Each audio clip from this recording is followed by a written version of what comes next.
Olá pessoal, boa noite. Aqui quem fala é Alisson, sou aluno do curso de edificações da Escola Data Brasil e hoje eu venho apresentar o meu trabalho de conclusão de curso com o tema Sistema de Captação de Água Pluviais em Residências e Indústrias.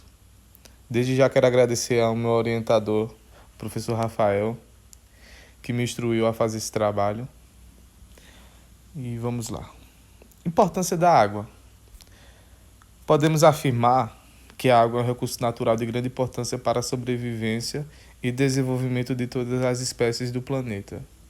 Devido ao ciclo hidrográfico, o volume de água do planeta Terra permanece sempre constante, ocupando aproximadamente 70% da superfície, sendo este um dos recursos naturais mais abundantes disponíveis no planeta. Segundo a Organização Mundial da Saúde, cerca de 97,5% da água disponível é salgada e somente 2,5% corresponde à água doce. A parcela de água doce encontra-se dividida entre geleiras, calotas polares, aquíferos subterrâneos e, finalmente, a parcela de água superficial constituída por rios e lagos. Quando pensamos na imagem do planeta Terra, que a gente viu praticamente a vida toda. Já vimos aquela imensidão de azul, né? Aquela imensidão de água. Só que muita gente não tem a consciência e o entendimento que é muito pouco mesmo, a quantidade que é de água doce que a gente pode utilizar no nosso dia a dia. Recursos hídricos no Brasil e no mundo. Pressupõe-se que a quantidade total de água na Terra é de 1.386 milhões de quilômetros cúbicos.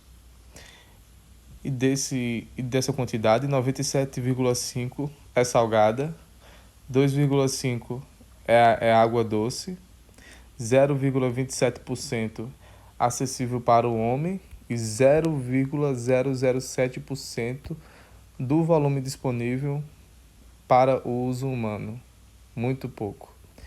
Já no Brasil, possuímos 12% de toda a água doce do planeta. Bom, legislação sobre o uso das águas no Brasil.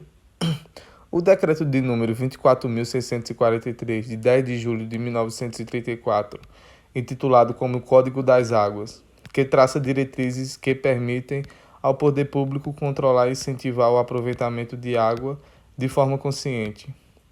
A Lei 9.433, de 1997, institui a Política Nacional de Recursos Hídricos, cria o Sistema Nacional de Gerenciamento de Recursos Hídricos, que destaca-se o reconhecimento da água como um bem finito e vulnerável, serve de alerta para a necessidade de se adotar medidas para sua preservação. O reconhecimento do valor econômico da água serve de base para a instituição de cobrança pela utilização dos recursos hídricos, configurando um importante indutor de seu uso racional. A gestão descentralizada e participativa enseja aos usuários, à sociedade civil organizada, às ONGs e aos outros agentes interessados a possibilidade de influenciar no processo de tomada de decisão sobre os recursos hídricos.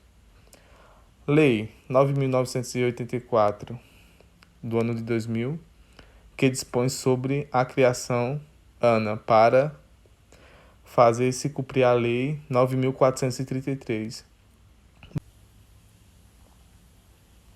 Bom, agora eu vou falar um pouco sobre a instalação de água pluvial em casas e edifícios. Essas instalações vêm ganhando bastante espaço nos projetos atuais. Com a escassez da água e o alto valor das taxas de tratamento de água e esgoto, dependendo da região, reaproveitando principalmente a água da chuva, conseguimos ter uma economia considerável, captando, tratando-a e a utilizando de forma correta. Aqui temos um exemplo de sistema de captação de água em residências. Como vocês podem ver, a água ela é captada pelo telhado, que direciona para as calhas, né? Essa água que cai no telhado. E através de canos de tubulações é direcionada até os reservatórios.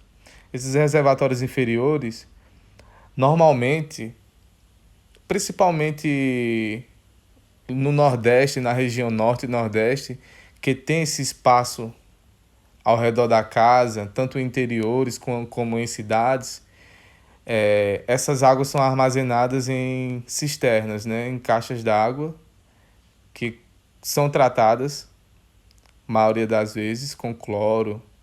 Vem uma equipe da região, da cidade, inspecionar essas águas e, sendo tratada de forma adequada, ela pode ser usada para diversas atividades, seja como lavagem de carro, lavagem de roupa. E, sendo filtrada, é, se coloca no sistema de filtração adequado, ela pode ser até usada para o consumo humano. E nesse exemplo podemos ver que tem um sistema de bombeamento que ainda joga essa água para um reservatório mais alto, né, que fica em cima da casa.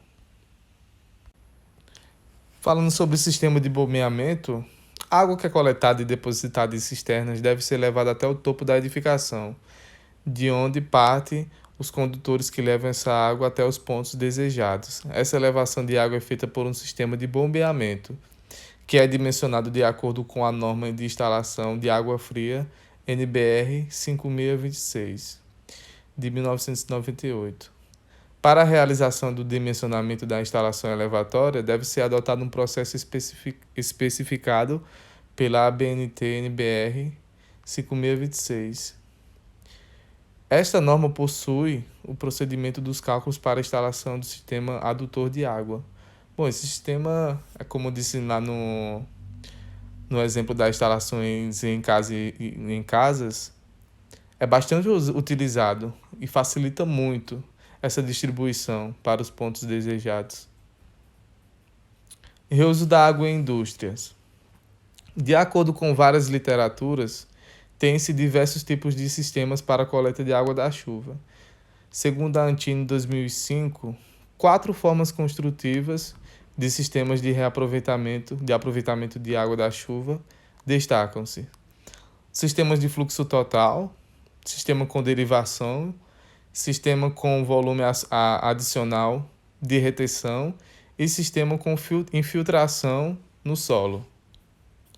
Aqui temos um exemplo de sistema de captação de água em indústrias. Como não diferente do sistema de instalações em casas, a água é captada pelo telhado, que é direcionada ao reservatório através de tubulações, que é bombeada para os reservatórios desejados e assim reutilizando. Em indústrias, temos diversos meios de reutilização, tanto nas próprias máquinas, dependendo do que for a indústria, quanto para banheiros. Normalmente, essas indústrias, como tem bastante banheiros, essa água reutilizada, quanto mais água a gente reutilizar, mais economia a gente gera. Conflito entre o uso dos recursos hídricos. Atualmente no Brasil, o crescimento dos conflitos entre o uso dos recursos hídricos é evidente. Pode-se ser observado na bacia do Rio São Francisco exemplos em grande escala, onde mostra-se preocupante quanto à disponibilidade de água, onde as projeções de demanda para irrigação, para transposição para outras bacias hidrográficas e manutenção dos atuais aproveitamentos hidrelétricos mostram-se preocupantes. No Sudeste, evidenciam-se conflitos em torno da utilização das águas do Rio Paraíba do Sul, Piracicaba e Capivari. Para citar somente alguns casos, no sul do país, a enorme demanda de água para irrigação de arrozais é o caso mais visível.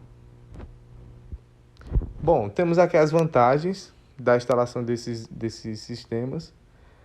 É uma atividade ecologicamente responsável, pois permite o aproveitamento de água da chuva em vez de utilizar o precioso recurso hídrico potável, diminuindo sua pegada hídrica. Pode ser instalado em qualquer ambiente, rural ou urbano, casa ou apartamento, ou indústria. Apresenta uma economia de 50% na conta de água, dependendo dos casos, né? Possui diferentes capacidades de acordo com sua necessidade. Há modelos mini cisternas com vários tamanhos, de 80 litros, 1.000 litros e até 16.000 litros.